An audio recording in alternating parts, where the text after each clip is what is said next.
Publik melihat betapa dia mengedepankan adab.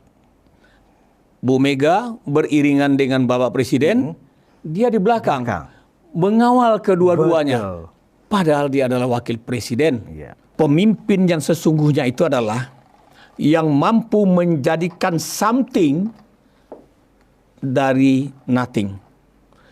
Kalau pemimpin yang dia adalah seorang pecundang, diberikan yang something pun di tangan dia menjadi nothing. Pengalaman beliau memimpin bangsa ini, pengalaman beliau berkomunikasi dengan pemimpin-pemimpin dunia, dan kemudian seperti yang diakui oleh Pak Prabowo, bagaimana peran Pak Jokowi menghantarkan beliau untuk memimpin bangsa ini, setidak-tidaknya sampai dengan batas konstitusi pula.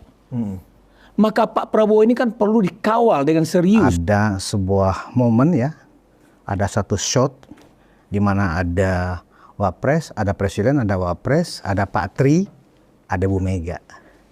Dan yang menariknya adalah Mas Wapres cium tangan ke Pak Tri Sutrisno. Di mana sebulan sebelumnya Pak Tri adalah orang yang ikut menandatangani pemakzulan, wacana pemakzulan Mas Wapres. Dan netizen pun heboh se-Indonesia. Luar biasa Mas Gibran ini inisiatifnya.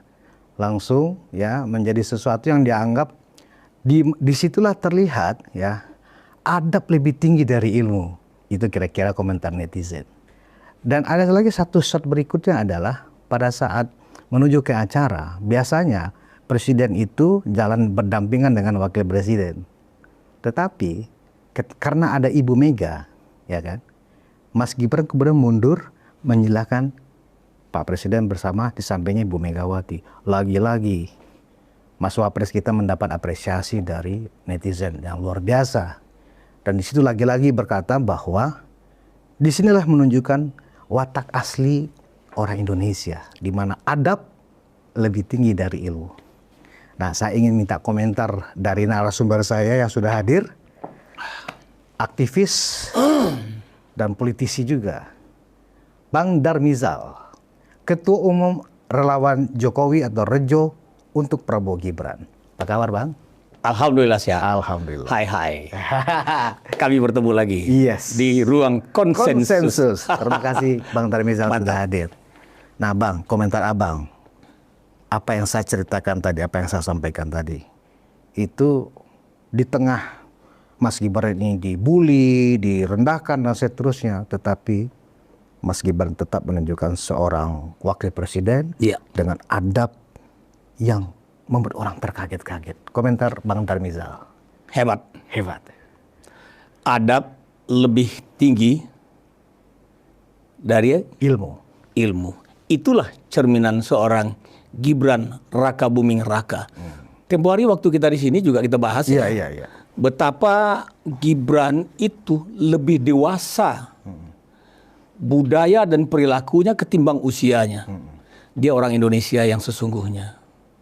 Dia tenang seperti kapal selam. Ini quote yang bagus hari ini saya dengar. Dia seperti kapal selam menyelam di bawah, tenang, produktivitasnya tinggi, dia monitor terus. Dia naik ke atas. Coba bayangkan. Ini arenanya dia kemarin sebetulnya mendampingi Pak Presiden Prabowo. Karena memang protokolnya begitu. Tapi kita melihat, publik melihat betapa dia mengedepankan adab. Bu Mega beriringan dengan Bapak Presiden, dia di belakang mengawal kedua-duanya. Padahal dia adalah wakil presiden.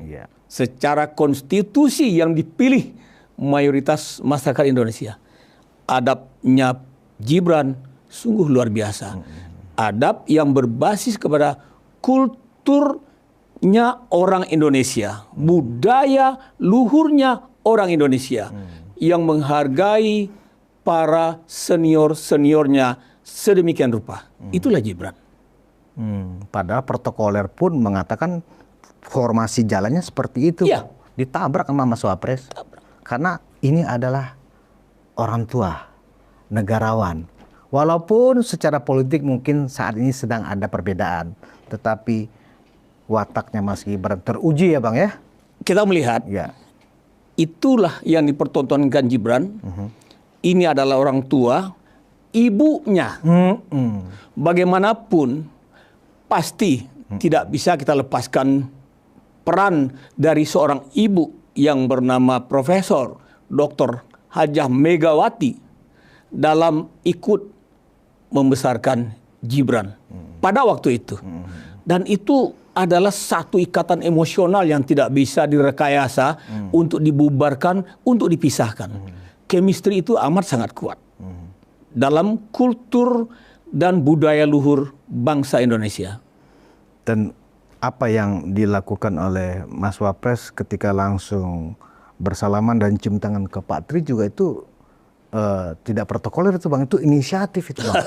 Pak Tri mungkin kaget itu Bang kayaknya ya kan? Jadi ini hipotesisnya. Iya, iya. Saya kasih contoh lah. Saya marah terhadap anak-anak, katakan ketua OSIS gitu. Iya. Saya sudah mahasiswa, baru sudah alumni dari mahasiswa. Ini ada ketua OSIS yang diceritakan orang nyeleneh. Nggak lama ketua OSIS datang bertemu dan cium tangan saya.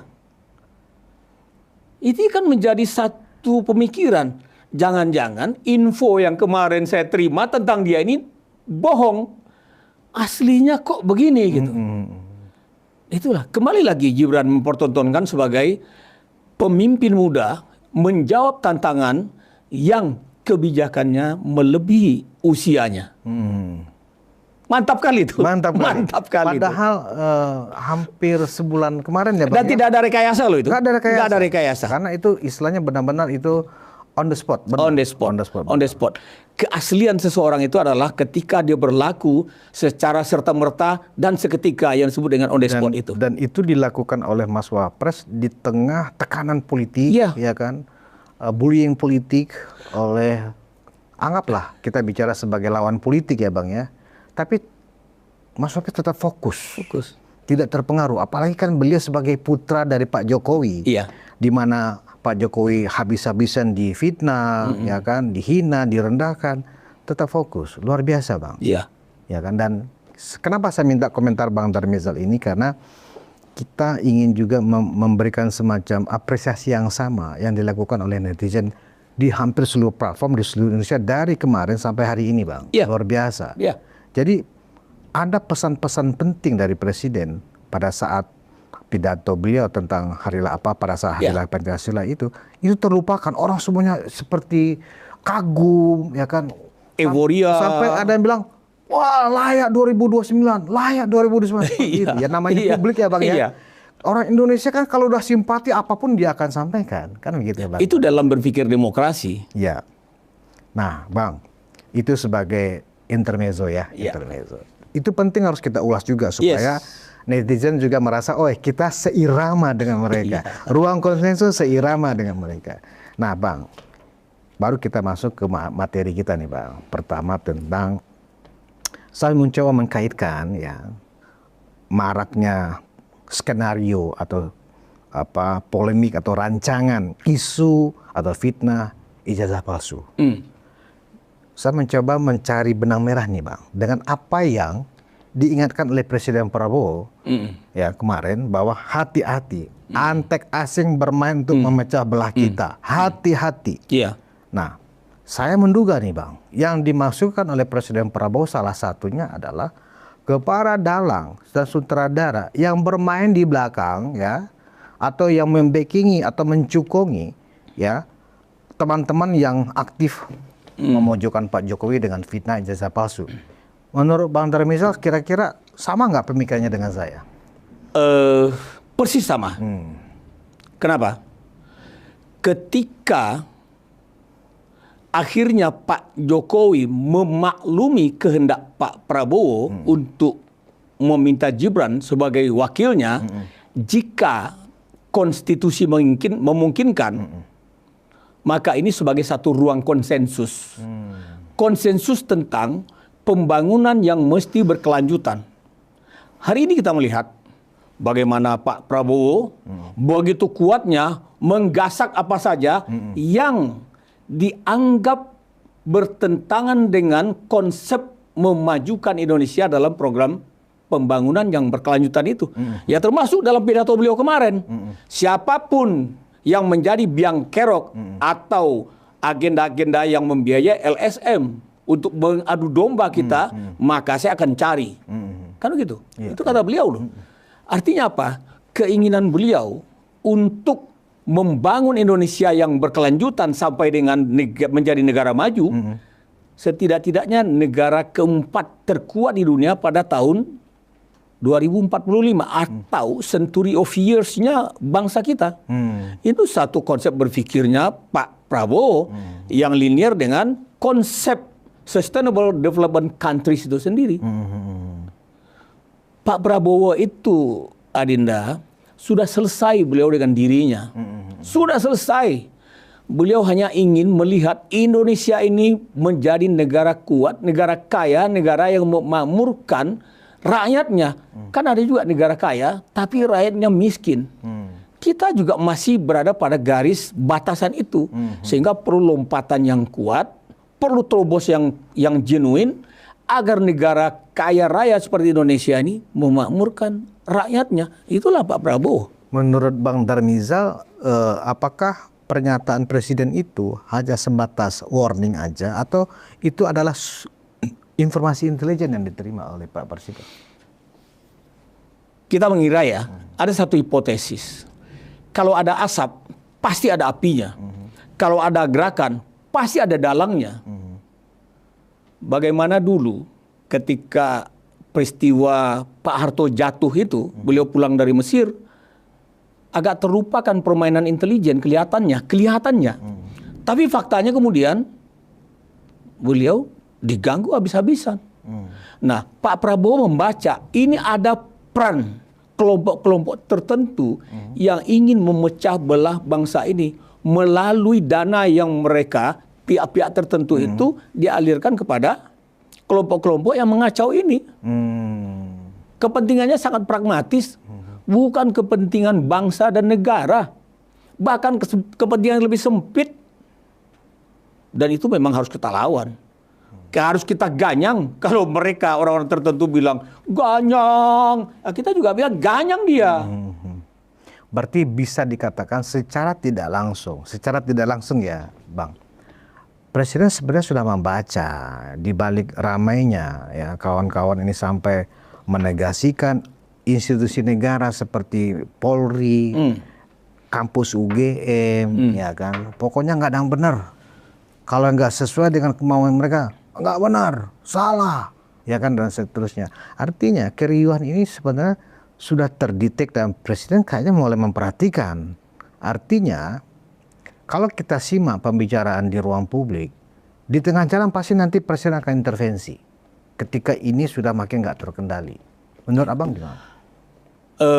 Demi kepentingan bangsa, demi kepentingan negara, bahkan Pak Prabowo sudah mengatakan, kau kader-kader Partai Gerindra, jika melakukan hal-hal yang salah, kupecat kau. Itu sama dengan dalam satu tagline yang kita baca, my loyalty to my country, my loyalty to my party ends when my loyalty to my country begin. Jadi kalau udah bicara tentang bangsa, lupakan yang lain. Itu the first priority, prioritas utama. Contoh, kenapa muncul keputusan Presiden tentang penempatan tentara dan polisi di unit-unit pengamanan yang terkait dengan pemberantasan korupsi. Kan kita lihat bagaimana jaksa dibacok. Betul. Presiden langsung turun tangan. Langsung keluar perpres ya kan? Iya. Jaga jaksanya. Jaga institusinya. Bagi yang coba-coba, selesaikan. Ribut sebagian orang, nggak peduli Presiden ya kan? Nggak. Beliau untuk kepentingan bangsa dan itu memang harus dilakukan. Pengacau-pengacau itu memang dia seperti makan bubur ayam, bubur panas gitu ya. Ambil dulu kiri. Nanti kemudian kalau kita abaikan dia masuk ke dalam. Di dalam dia mengganggu. Dan itu harus diwaspadai. Mereka jahat. Jadi ada kemungkinan kalau memang ini makin nggak terkendali, artinya kawan-kawan kubunya Roy Suryo, Rismon dan kawan-kawan ini kan sengaja terus memancing ini riuh, gaduh, sehingga ada nanti kesan internasional pun jadi melihat. Menginternasionalisasikan case yang tidak menjadi masalah sebenarnya digede-gedein gitu loh. Aduh, itu orang kacau itu. Padahal sudah jelas ada gium umum dan universal. Don't switch small stuff. Kalau perlu berita-berita besar, kekacauan besar kita kecilkan. Jangan diciptakan kekacauan kecil untuk hal-hal yang menjadi besar. Itu yang mereka lakukan, Bang. Mereka lakukan. Itulah perilaku orang-orang kalau kita lihat mengkhianati. Bukan hanya mengkhianati dirinya, budayanya. Dia mengkhianati kampus yang melahirkan dia sebagai calon intelektual. Kampusnya dia terganggu. Dia mengkhianati yang lebih besar lagi. Lembaga pemerintahan, KPU, segala tingkatan. Kan sudah diseleksi oleh KPU ijazah itu. Dan pasti bahkan sudah dibuatkan analisisnya oleh forensik Polri. Dinyatakan identik. Sama yang diuji itu 1, 2, 3. Mereka pernah uji nggak? Polisi pun nggak dipercayai. Bahkan ditolak, Bang. Hasil laboratorium forensik Mabes Polri pun mereka nggak percaya. Kacau kan? Iya. Jadi bermigrasi berpikirnya. Miring itu. Padahal mereka mengaku adalah kaum terpelajar, Bang. Ya.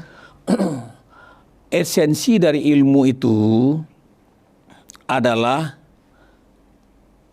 pelajari dan yakini. Itu esensi dari ilmu. Pelajari dan yakini. Pelajari dan yakini. Beda dengan agama. Yakini baru kamu pelajari. Ini kan esensi dari ilmu. Dia mengaku orang berilmu. Kemudian membungkus-bungkus dengan agama. Setelah dia mempelajari berbagai hal, yakini yang dia pelajari itu untuk kemanfaatan.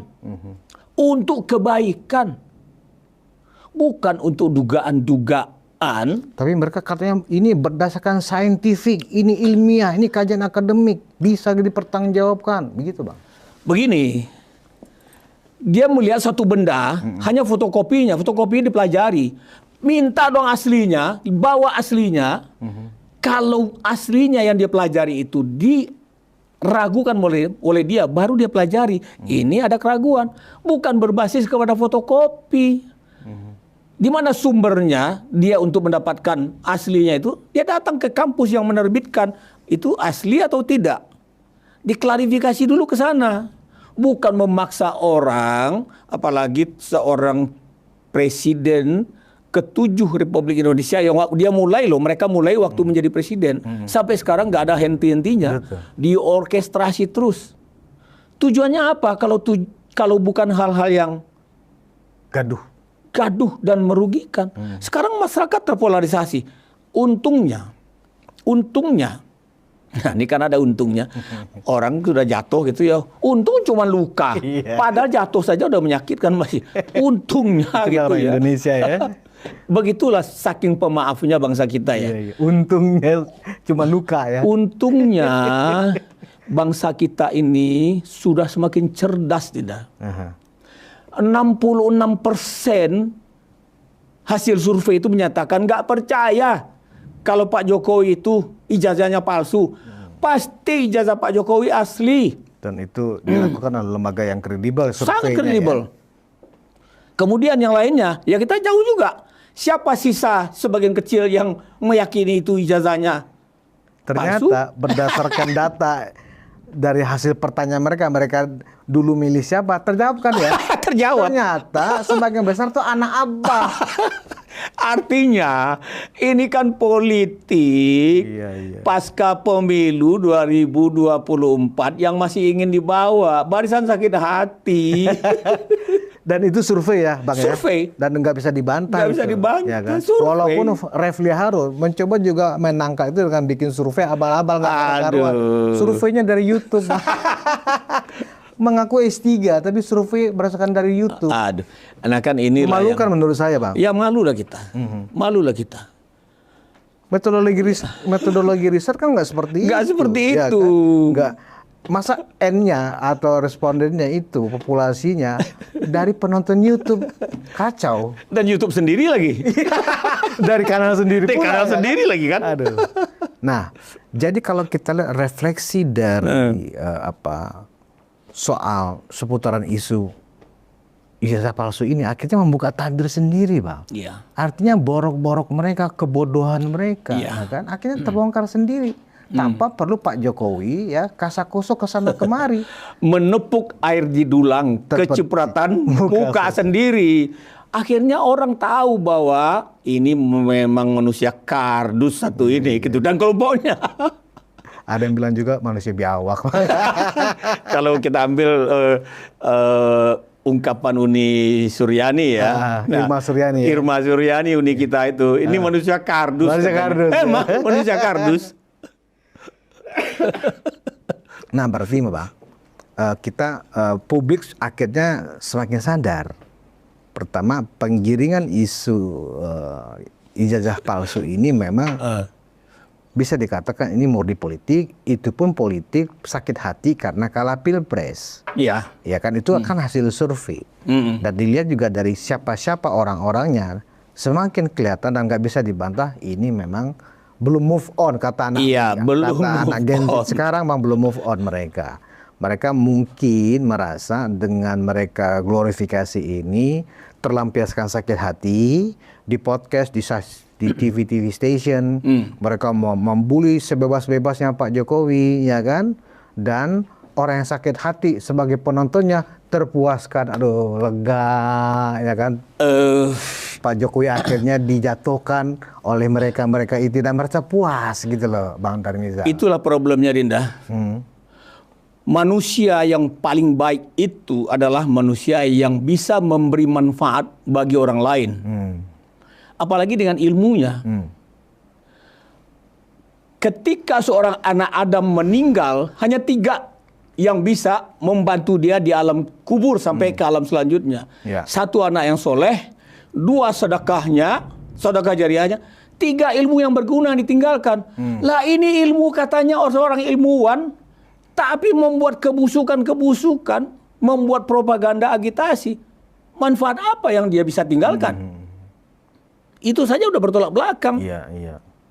Dengan 3 konsep tadi itu. Apabila meninggal seorang anak Adam, hanya 3 yang bisa dia memberi manfaat kepada dia. Salah satunya adalah ilmu yang berguna. Lah ilmunya dia, lagi hidup aja dia gunakan ilmunya untuk begitu-gituan. Mengkaji hal-hal yang nggak jelas pembandingnya. Ketika diuji oleh lembaga resmi, Mabes Polri, identik, itu pun nggak disetujui. Ditolak dia. Seolah-olah yang paling benar, paling hebat mereka, ya kan gitu. Aduh, kardus lu emang. Baik. Emang kardus dah. Nah, ini saya mendengar kabar juga nih, Bang. Kabar baik, kabar buruk. Kabar buruk sebenarnya, ya kan. Mungkin nggak terlalu relate dengan isu Pak Jokowi, tetapi relate dengan kegaduhan bulan sebelumnya. Oke. Forum Purnaweran TNI. Ya kan? Yang ada 8 butir ke-8 meminta presiden memakzulkan. Saya mendapat kabar ya Forum Purnaweran TNI sudah menyurati MPR. Ya kan? Menyurati MPR dan mendesak yang isinya sama seperti poin 8 supaya proses pemakzulan Wapres Gibran segera dilakukan. Ya kan? Dan kalau nggak salah itu ditandatangani oleh 4 mantan jenderal. Dan menariknya nih Bang, ini menariknya. Menariknya dikaitkan dengan Pak Tri tadi. Ya kan? Di antara 4 jenderal bintang 4 ini Bang, nggak ada lagi Pak Tri Bang. Pak Tri Sutrisno nggak ada lagi. Oh ya? Iya. Gitu loh. Bagus dong. Nah jadi itu berita baik itu. Iya. Jadi ada Fahrul Razi, yang saya baca ya. Ada Hanafi Asnan, Marsikal, Tiasno ya. Ada Tiasno Sudarto, ada Laksamana Slamet Subianto. Oke. Kemarin itu di bawahnya Pak Tri Sutrisno. Pak Tri udah ikut dengan Pak Prabowo dan kemudian disalami oleh Gibran, cium tangan pula. Artinya apa nih Bang? Dikaitkan dengan Pak Tri sudah nggak ikut tanda tangan ini. Mereka ya, saya agak sungkan menyebut beliau. Pakai mereka aja lah supaya sama gitu ya. Ada egaliter. Itu kan teman-teman abang juga itu mereka itu. Mereka itu orang yang pernah dimuliakan hidupnya oleh bangsa ini, oleh keuangan negara ini. Tapi ketika mereka memimpin dengan kemuliaannya, kelihatannya bekas-bekas yang mereka tinggalkan sebagai legacy belum terlihat. Kalau kita bilang nggak ada, ya pasti mestinya ada, tapi nggak terlihat. Dibanding dengan 10 tahun Jokowi memimpin bangsa ini, kemarin sore, ada saudara kita dari Dallas, Amerika, bertiga datang dengan anaknya, hanya sekedar bersalaman dengan Pak Jokowi. Pak Jokowi yang sedang kena alergi itu masih menerima ratusan orang. Saudara kita yang datang dari Dallas, Amerika ini menangis keluarnya. Kenapa? Perbedaan yang saya lihat di Indonesia sebelum Pak Jokowi memimpin dan setelah saya datang hari ini, luar biasa katanya. Dia ceritakan, terutama terkait dengan jalan tol dan pembangunan infrastruktur. Itu kan nyata. Lantas kalau orang-orang yang legasinya sulit kita cari, kemudian mencari-cari jalan untuk melakukan, katakanlah pemakzulan ya, terhadap seorang wapres, di mana belum ada yurisnya di negeri ini, itu menjadi satu hal yang impossible. Impossible. Jangan kalian teruskan bapak-bapak. Jangan. Yang rugi bangsa kita ini.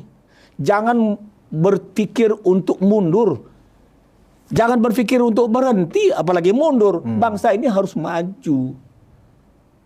Jadikan pengalaman-pengalaman bapak-bapak itu, jenderal-jenderal, laksamana dan marskal sekalian yang terhormat, untuk memberikan dukungan. Pasti ada yang kurang. Tutupi kekurangan kita itu. Kekurangan bangsa kita itu. Untuk kita melesat maju. Kenapa Bang ya mereka akhirnya tetap mengirim surat itu ke MPR ya Bang?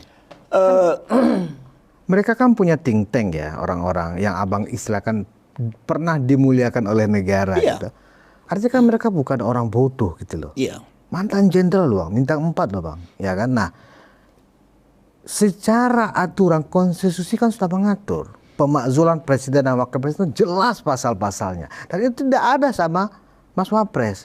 Apa ya latar belakang mereka menjadi seperti itu Bang? Begini, pembenci itu tidak akan pernah menyukai apa yang kita lakukan, sebaik apapun yang kita lakukan. Pembenci tidak menginginkan kebaikan dari kita dan mereka tidak memerlukannya. Sayyidina Ali radhiyallahu anhu. Jadi dia akan mencari orang-orang yang membenci. Ini kan membenci Jokowi nih. Kemudian diturunkan ke anaknya. Mereka tidak akan berhasil mengagitasi, mempropaganda bangsa ini ikut caranya mereka untuk melakukan pemakzulan. Enggak. Seperti yang kita bilang di awal tadi, Gibran adalah cerminan perilaku budaya luhur bangsa kita. Cerminan, kan kita udah bicara tadi. Betul. Bagaimana dia mesti berdua, berdampingan dengan presiden, kemudian dia mundur ke belakang, dia menempatkan Ibu Mega, kemudian bersalaman dan mencium tangan, karena dia tahu bahwa itu ibunya. Itu ibunya. Gak bisa dihindari. Orang ini pasti masih ada rasa kasih dan sayangnya. Pasti ada. Sekecil-kecil apapun rasa sayang yang ditutupi oleh kebencian, sayang pasti ada. Sekecil apapun rasa benci, rasa sayang kemudian ditutupi oleh kebencian, kebencian itu juga muncul. Nah, ini mendominasi sekarang kebencian itu. Yang dibuatkanlah begini-begini sebagai landasan. Tapi yakinlah, itu nggak akan berhasil. Menurut Abang apa respon yang objektif yang harus diberikan oleh MPR atas surat yang diajukan oleh Forum Pernawiran TNI itu? MPR tentu akan, kalau saya berharap biarkan saja. Biarkan saja. Nggak perlu dikaji. Nggak perlu dikaji. Karena kita menginginkan sesuai dengan janjinya Pak Prabowo, beliau akan menghantarkan generasi muda ini untuk memimpin bangsa Indonesia maju ke depan. Setidak-tidaknya di 2034 nanti, bangsa ini sudah beralih generasi untuk melesat menjadi bangsa yang jaya di tahun 2045 itu tadi. Bangsa yang kuat di 2045 itu dalam segala hal. Jadi MPR gak usah menggubris ya. Tampung aja, terima aja. Iya. Kan seperti ini. Orang mengundang kita untuk satu acara. Kalau kita nggak datang kan nggak apa-apa. Lain kalau atasan memerintahkan kita pergi, kita tolak, berbahaya. Ini kan hanya sekedar surat, siapapun bisa bikin surat. Dengan alasan setiap warga negara berhak mengajukan apapun aspirasinya ke MPR ya, Pak, iya. ya? Kan Apakah dilindungi itu undang, akan direspon atau tidak? Ya nanti dulu. dilindungi undang-undang kan? Iya. Mengeluarkan pendapat, berkirim surat, Nggak dilarang kan? nggak dilarang. Siapapun dia.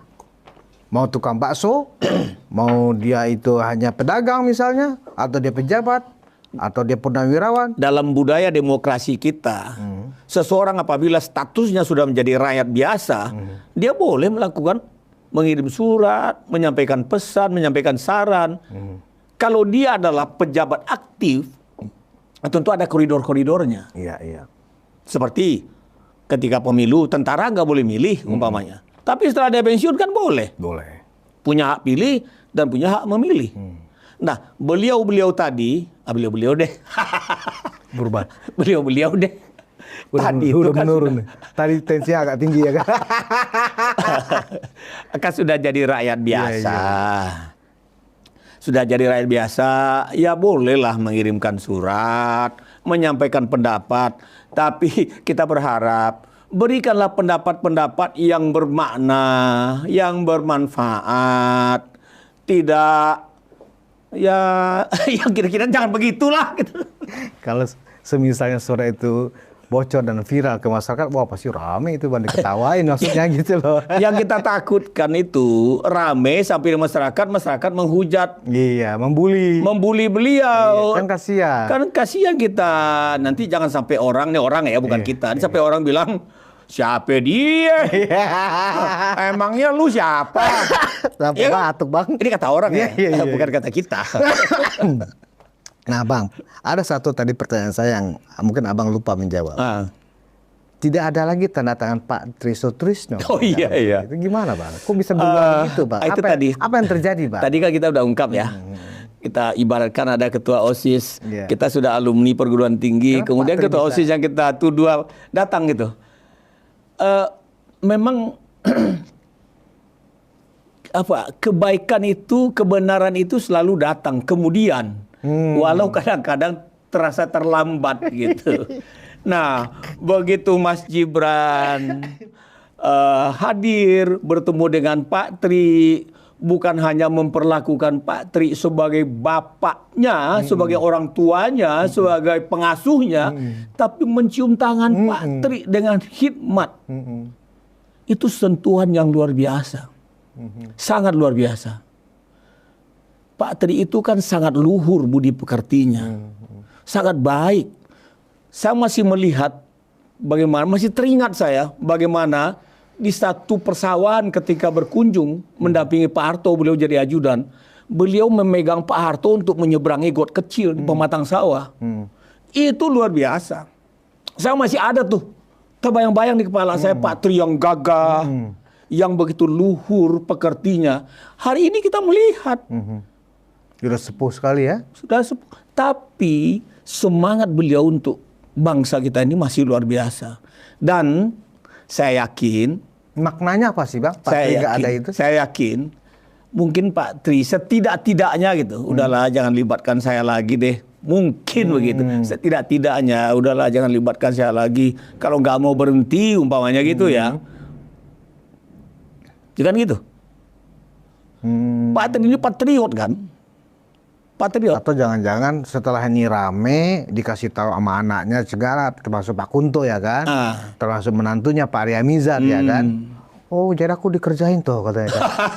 Bisa saja ya kan. Karena itu mungkin pada saat pengajuan ini akhirnya mereka bukannya Pak Tri nggak mau menerantangan, emang nggak berani lagi ya kan tuh seniornya mereka yang 4 ini bang, ya nggak berani lagi dia daripada. Ya, mungkin yang benar juga disampaikan salah satu sahabat kita yang di sini kan, jangan-jangan Pak Tri nggak baca semua, karena diceritain, ya udah mana deh saya tangani gitu kan. Ya poin 8-nya dilipat ya kan bang. Gitu. Bisa jadi. Ya dan akhirnya. Apa yang diduga oleh publik selama ini bahwa Pak Tri dikerjain, ya kan, menjadi ada korelasinya. Saya tidak mengatakan benar ya bang, ya. Ada korelasinya. Buktinya Pak Tri tidak menandatangani surat yang dibawa oleh Forum Purnawaran TNI ke MPR yang tetap ingin memakzulkan Gibran, ya kan gitu. Nah, saya pikir isu itu menarik bang. Tapi oke, itu udah selesai. Kita tinggal boleh dong kita menduga gitu kan, nggak ada masalah. Ya bahwa apakah MPR merespon atau tidak ya silakan. Tetapi setidaknya pada saat peristiwa ini terjadi sekitar sebulan yang lalu, Ketua MPR Ahmad Muzani sudah mengeluarkan statement bang bahwa tidak ada unsur-unsurnya yang memenuhi untuk ya kan? Jadi itu tidak perlu dijadikan diskursus. Tidak ada unsur-unsurnya. Betul. Artinya kan sudah jelas kan gitu. Betul. Di samping juga kan Pak Prabowo kan juga hanya mengatakan sedang dikaji.